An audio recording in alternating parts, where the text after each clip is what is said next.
all, it's the Lorcana Grinder here. I'm Raven. And I'm Alex. Today we have a match between Stitch Turbo and the Mami deck. Looks like player on the right rolled the 6. Not sure what the player on the left rolled. But they're Mulligan. mulliganing first, so it looks like player on the left is going first. Yeah, so we got player on the left playing Stitch Turbo. Mami deck's on the right. Putting back, drawing 1, 2, 3, 4. So it looks like they got a lot of components for their opening hand, otherwise they would put back more than that. Normally, you always put back 7 or 6 to make sure you have your Rockstar Stitch, but it seems like they have Rockstar Stitch, Baby Stitch, and they value the Elsa. So they kept those 3, most likely. Player on the right, drawn 3 new cards. Shuffling up, about to start. Looks like they struggled figuring out what they wanted to put back and what they wanted to keep. What's your approach when playing the Mami deck? What are you looking for when you mulligan? Honestly, since I'm still learning the deck, I'm not 100% sure. Definitely cards that give me the most resources with them currently. In the deck, there's a lot of help with Inkwell, obviously. I, as an Inkwell. So I was just trying to, keep resources in my hands, but also getting enough on the field that you're able to get enough lore and keep up a pace with your opponent. Of course, the Pascal pass, as per usual. Yes, getting that Baby Stitch out early, very solid. Knowing that they're playing against the Mami deck, so they don't have to fear cannons or any spot removal, so the Baby Stitch should be free. Playing down another Inkwell, plays Broom, puts medium Maleficent down as Inkwell. That's another card that generates you advantage. The ability to just mid-game play down, replace itself, get a nice +1 is very good in early Lorcana. +1s are quite huge. I would say misplay, but since they were willing to put that one down, maybe they had another one in their hand. They could. Or it could have been a different line of play they might have thought. This is also true. Gonna quest the Pascal and pass. Which misplay in this scenario, because only monster on the field means he can die. Yes. Pascal only has a ability evasion when there's another creature you control. So, talking about that before they passed future play so that they can learn. Getting the Elsa out early, establishing dominance because any creature now that the Mami player plays is able to just be tapped and be dealt with. So, an early Elsa puts a lot of pressure. Mami player figuring out what they want to equal. They are ahead in mana/Inkwell, so that's at least one positive. Puts another Maleficent down. So it looks like they're not going Maleficent this game.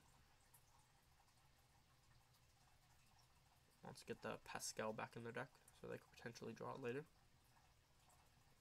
That's one thing that I play the deck a little bit differently. I value Maleficents. I like the +1s. It's a little mid-game, but the extra card's always nice. And Aurora here is very good, the ability to gain 2 lore. Yes. But there's also the option with Maleficent. Had this player gone with Maleficent in the original gameplay, what they had in their hand. Yep. The 1-drop Maleficent also offers 2. Yes, yeah, 2 lore. I was talking about the 3-drop Maleficent getting you a 1 singular free card. That one, because yes. +1s are very solid. Yes. Hence why Stitch Turbo is a decent deck, because once Stitch sticks on the field, all your cards just become Maleficent, essentially. So it looks like the Stitch Turbo player has a lot of 1-drops in their hand. 3 of them, to be exact. So next turn, they're going to be able to draw a lot. Mami player puts down Inkwell. Taps 2 to play Yzma. Yzma! Looks like looking for some follow-up plays with her, potentially. And then taps 3. Yes. Medium would Maleficent. you look at that? That means they hit 3. Get a nice free card. And then just quests up, gain some more, passes. This turn, probably going to see the Elsa attack the Yzma. Going to probably exert it, show the value of Elsa. Right here, he's just comboing. Drawing a bunch of cards. The power of Rockstar Stitch. Literally just gained +4. Yep. 4 monsters for free. And then the Inkwell for next turn so that they can throw out their hand again. If this were a sports game, you would say play on the right is getting absolutely wrecked right now. Yes. Yeah. Fantastic. As you can see, a Broom traded with a Yzma, so a very positive trade here. Don't slowing the Mami player down. And now the player on the right's questing their Rockstar Stitch because looks like they have another one in their hand, so not really worried about this one because they got follow-up. And one of the only ways that the Mami deck outs a Stitch, other than attacking once they allow you to, is let it go. So gaining some value through the 3 lore that you gain off him is huge. You gain 3, 6 off him and then they let it go. Feels a lot worse than not doing anything and letting it go. True.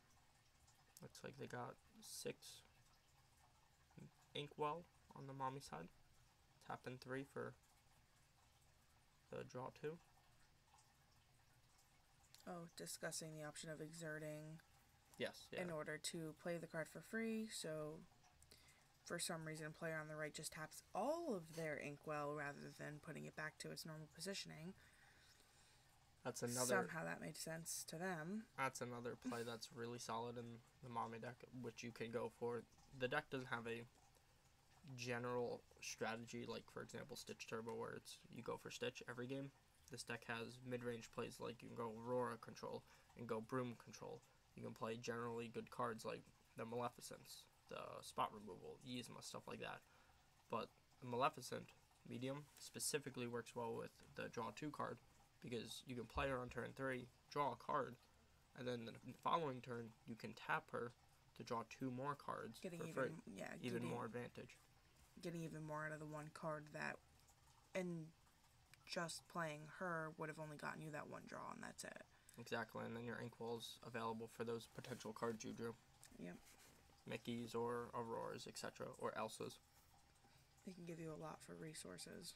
Yeah, the Mami deck is all about just gaining positive card advantage and positive trades with your cards. As you can see in this gameplay, there is not much advantage on the right side versus the left. Well, Unfortunately, you don't always see it like that. No, that's the problem with playing against a Stitch Turbo deck is once Stitch Turbo establishes a Rockstar Stitch and they start comboing every turn, no deck is able to keep up. But if you're able to prevent that Rockstar Stitch from comboing even once, or even after their first combo, you can start steamrolling advantage and start catching up to them. Which looks like player on the right's not seeing the right cards in order to do that. Nope. And that's how you mulligan in your starting hand depending on the matchup. If you're playing for fun, here you would try to get the let it go as soon as possible. I find it really interesting though that, we're only playing with so many cards that are out that we have available to us. While, these decks are great and all, once all these cards are released though, we're going to be able to adjust and modify, and there may actually be more cards in order to, get Rockstar Stitch or even Baby Stitch off the field before your opponent's option to get Rockstar out is even viable. Yeah, right now there's 5 kind of spot removal, 6 kind of spot removal cards. You have that cannon card in Steel that does 2 damage. You have Smash that does 3 damage. You have Dragonfire that banishes. You have Let It Go that inkwells. You have Maleficent, Big Maleficent, the 9-drop that banishes, has Dragonfire as ability. And then you have this other Emerald card, I think it's like Facing the Beast, which gives a dude reckless, so it forces it to attack. So in some scenarios, it's like spot removal. Those are the action slash creature cards that remove. Other than that, you have like weird spot removal, like the Cheshire Cat. Yep. But Stitch usually isn't going to be battling a Cheshire Cat.